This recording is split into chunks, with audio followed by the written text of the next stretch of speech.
Hey there all, my name is Rudy Carpetian.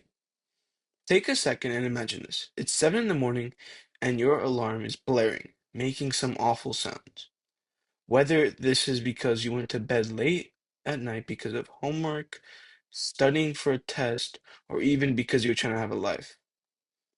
The effect of this is that morning you barely have time to eat, trying to remember everything you were doing last night, realizing you slept at 2 a.m.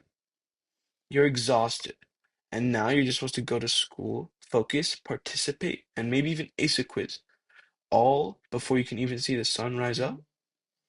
Does this cycle sound familiar to you? Well, it should, as this is the morning routine for most high schoolers, and I am not an exception. High school needs to start later.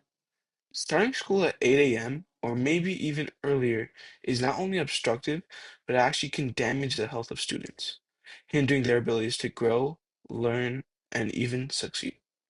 To start, early wake-up times can actually deteriorate our health. It is a common misconception that teenagers are lazy, but this is simply not true. It's because we're all made up differently.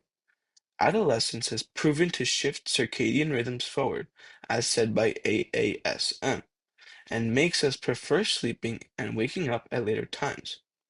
School starts early, meaning that us adolescents are forced to wake up at a time our brains are literally not ready for. The result?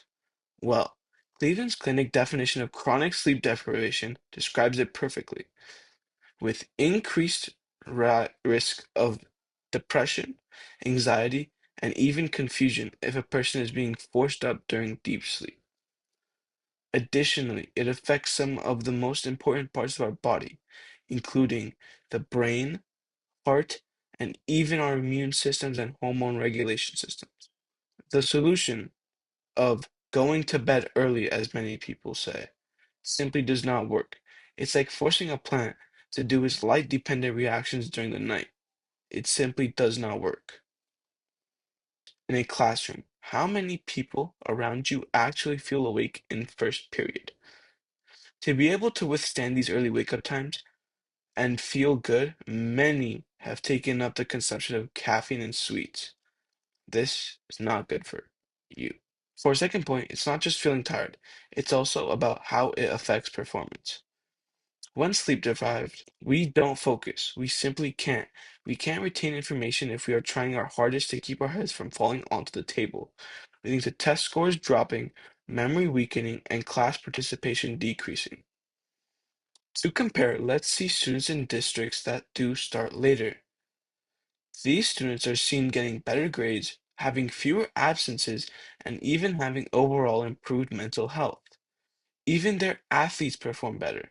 So if this works, why are we not doing it? Arguments on this topic include that starting later messes with sports or busing, but schools across the country have already figured it out. The answer?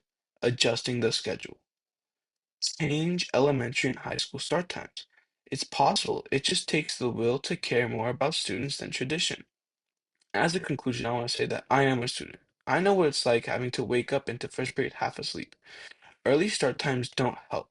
It's not about being lazy, it's about being human. I believe school should start later because we deserve a way of life that works with us, not against us.